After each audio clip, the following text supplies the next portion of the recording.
दोस्तों और साथियों, आपको बता दें कि ये उन्नाव जिले की घटना है। गौशालाओं की जिन लोगों के ऊपर जिम्मेदारी दी गई है, ज़्यादातर गांव के आसपास के दबंग लोग होते हैं और गांव के जो प्रधान होते हैं तो उनके विषय में भी जो है कुछ ऐसी ही बातें कही जाती हैं। क्योंकि आप जानते हैं चुनाव के मामले में एक गरीब आदमी अब प्रधानी नहीं जीत सकता है और दबंग लोग ही जो है अब प्रधानी करेंगे, हर राजनीति करेंगे वही। और मैंने कई वीडियो जो है गायों को लेकर के बनाई हैं और खेत चरने की लिए भी हमारे किसानों की प्रति हमदर्दी रही जितना सरकार से हमदर्दी नहीं रही। और ये अक्सर पूरे प्रदेश में सुनने को आता है, जितनी गौशालाएं हैं उन गौशालाओं को जो है अगर किसी के ऊपर जिम्मेदारी डाली जाती है तो वो लोग जो है गायों को या उनके बछड़ों को, ये जानवरों को पानी तक देना जो है मुनासिब नहीं समझते हैं और भूख प्यास से गौशालाओं में तड़प तड़प करके जानवर मर जाते हैं। ऐसे ही आपको हम एक घटना बताने जा रहे हैं। तहसील हसनगंज, ग्राम सभा संदाना और वहाँ के प्रधान के ही अंडर में जो है वो गौशाला है। लोग बताते हैं कि गौशालाओं में तादाद से ज़्यादा जानवर हैं।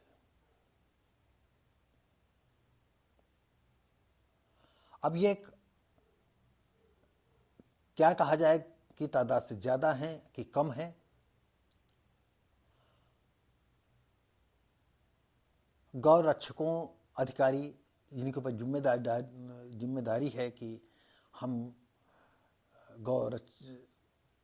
गौशालाओं को जाकर के देखें, भालें कि उनमें जानवर सही रूप से पल रहे हैं नहीं पल रहे हैं। ऐसे ही घटना उन्नाव के जो अधिकारी हैं उनको भी खबर मिली तो गांव संदाना पहुंच गए और गांव संदाना के गौशाला का प्रबंधन कार्य जो है वो गांव के प्रधान के ही जिम्मेदारी है। अब गांव प्रधान जैसे ही आता है वैसे ही गांव अधिकारियों को माँ बहन बेटी करना चालू कर देता है।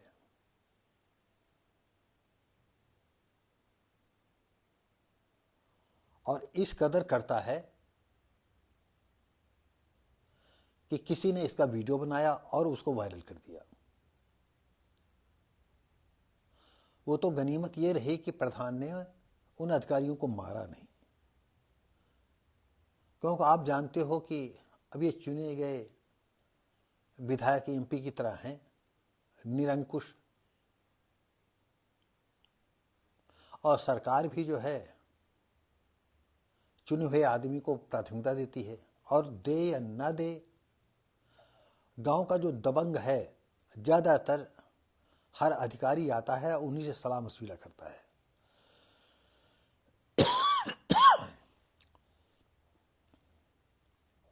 तो होता यह है कि एक उत्तर प्रदेश सरकार के जितने भी जिले हैं वहाँ पर गौरक्षकों का जो है यही हाल है। सीधे साधे आदमियों को जो है ये काम मिल नहीं सकता, क्योंकि इतनी वो व्यवस्था नहीं कर सकते हैं। अब सरकार की भी दोगली नीति है कि भाई अगर किसानों के पास इतना पैसा तो नहीं है, मजदूरों के पास इतना पैसा नहीं है जो भूसा लाकर इनको खिलाते रहें, और पता चला पैसा रुक गया तो 2 साल 6 महीने 8 महीने साल 2 साल 10 साल का रुका रहे, वो पैसे न आ जाए। ऐसे मामले में होशियार आदमी, दबंग आदमी होशियार होता है।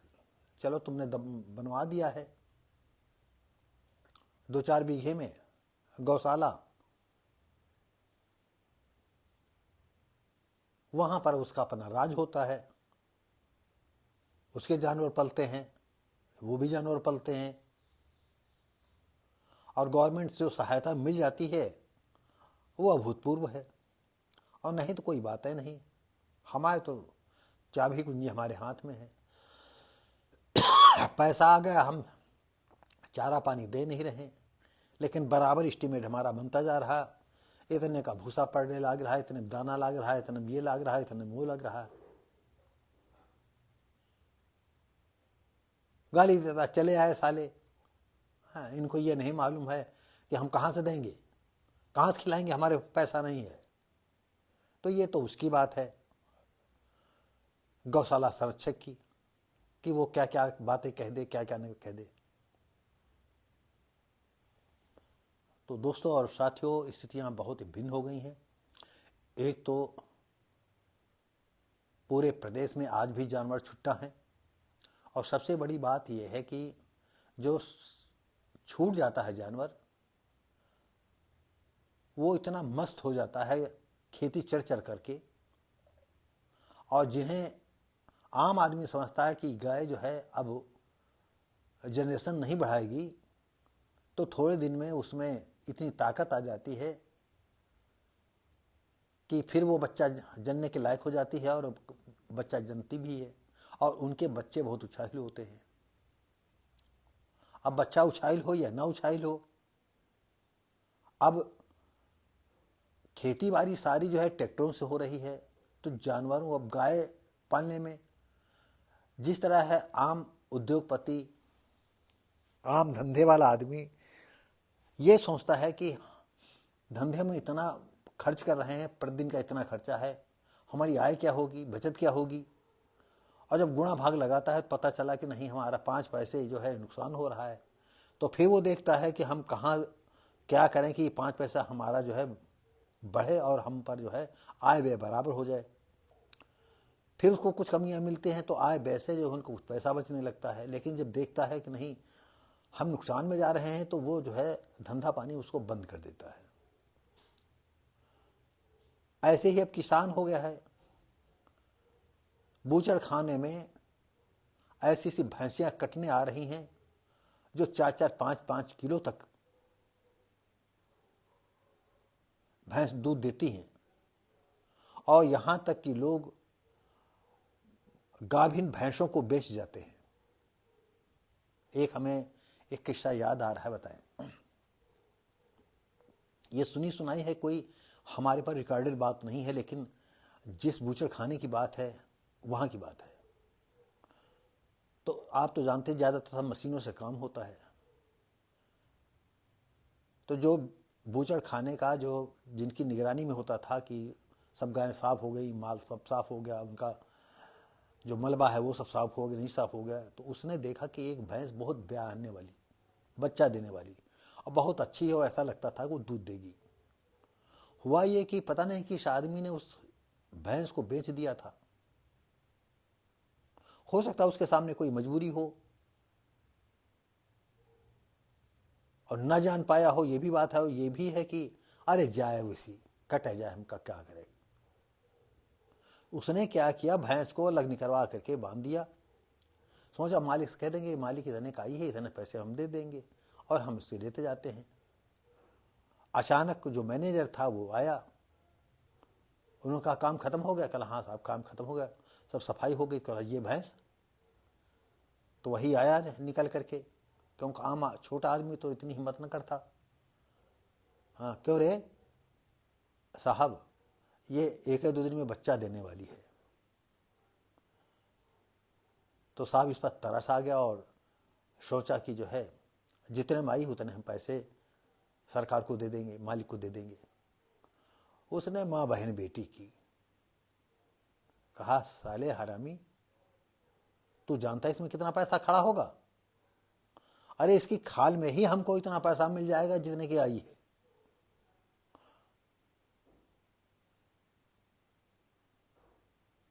इसके गोश्त में, इसके लीवर, इसके जिगर में, इसके सींग में, इसके खोपड़ी में, सब कितना माल होगा, दे पाएगा तू? हरामी कहीं का। फिर उसने हाथ पैर जोड़ने का प्रयास किया। उसने कहा चल चल, आज के बाद दिखाई नहीं पड़ना यहाँ, निकल। अब उसको अपनी औकात समझ में आ गई कि नहीं, हमने जो दया दिखाई वो गलत है। फिर उसने गलती मानी, पैर पकड़े, अच्छा साहब हम अभी निपटा देते हैं, और वो भैंस को अंदर जा करके फिर लगा दिया बूचड़ खाने में, और कट पीट करके सब बराबर हो गया। हमने एक बार एक दो वीडियो में बनाया है कि अब अभी बच्चा पैदा होने वाला है 2-4 दिन में, उसका वध हुआ, इसके बाद उसका बच्चा निकाला गया, उसको छीला बनाया गया, उसका गोश्त इकट्ठा किया गया, और जो पेट में ही बच्चा पड़वा होगा, पड़ी होगी, उसका चमड़ा कितना महंगा जाता है, ये हम सुनी सुनाई बात कर रहे हैं। क्योंकि हमारा तो लाखों कोस दूर का कोई भी ऐसा नाता नहीं है कि हम आपको क्लियर बात बता सकें, लेकिन सुनी हुई बातें हैं। हमने गाय के विषय में सुना था कि गायों को, ये आज से कम नहीं 50 साल पहले, ये सन 66-67 में हमने सुना था कि गाय को धूम में बांध देते हैं जो बच्चा देने वाली होती है,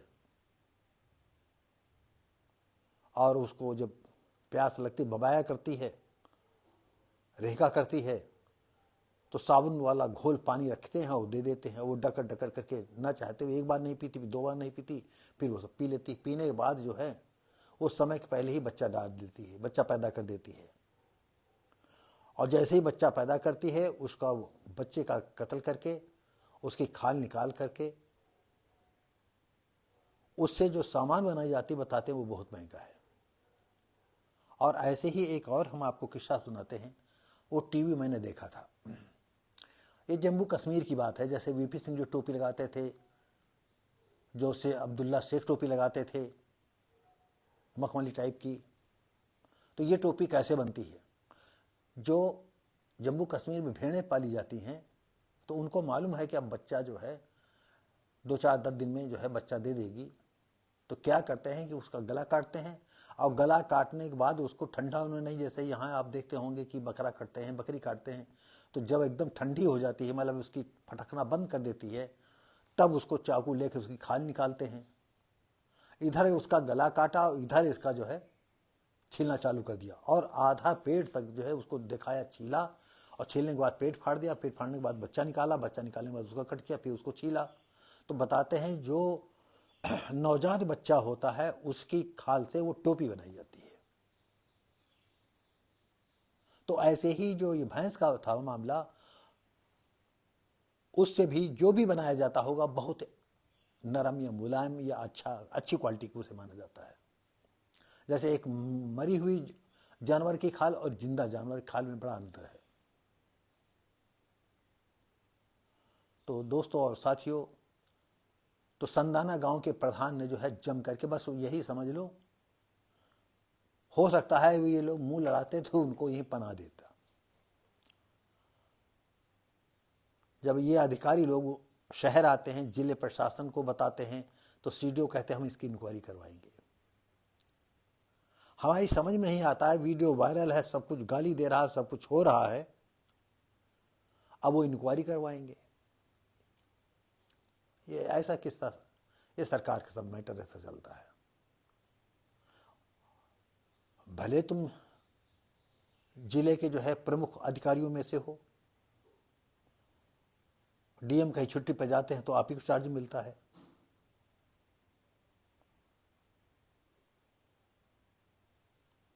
आपकी इतनी हिम्मत नहीं हुई कि जैसे सूचना मिली तुरंत लेकर के भागते और जा करके स्थिति को वहां देखते जाकर क्या नौबत हुई है। गौशाला का जो है प्रबंधन किसी दूसरे को देकर के आते, लेकिन जब वो दबंग प्रधान है तो दूसरा भी नहीं कर पाता। लेकिन कदम तो उठाना चाहिए था। अब तुम्हारी इंक्वायरी सालों चलेगी।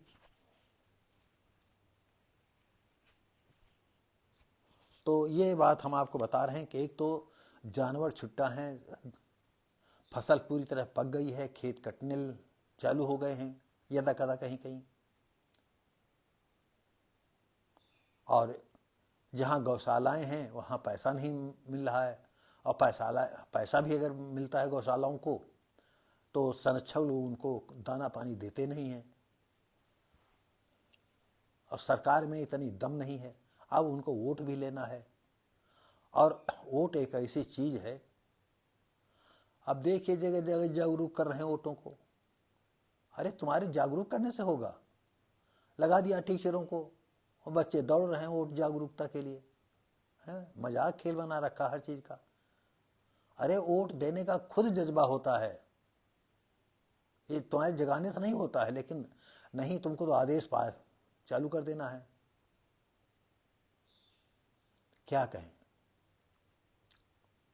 तो ये जो गौशाला के एक प्रबंधक की हमने दादागिरी सुनाई, गांव का प्रधान भी है, और लोगों का कथन सारे पानी तो नहीं देता है, दाना पानी नहीं दे रहा है, वो भूखों से तड़प तड़प करके मर रही।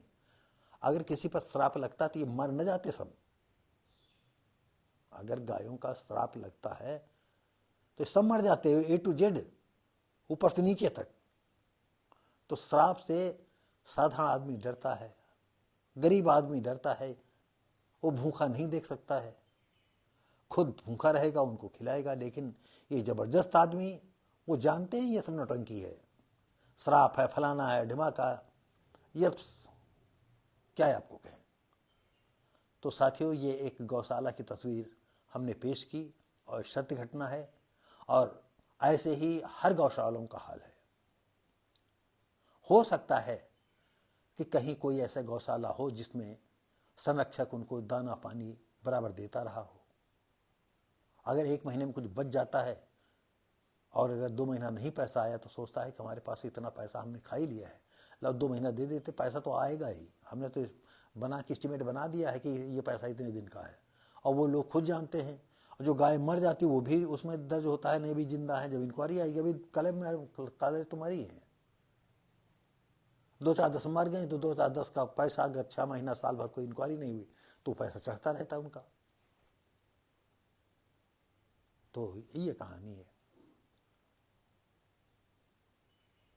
तो दोस्तों साथियों, ये वीडियो जो है हमने आपको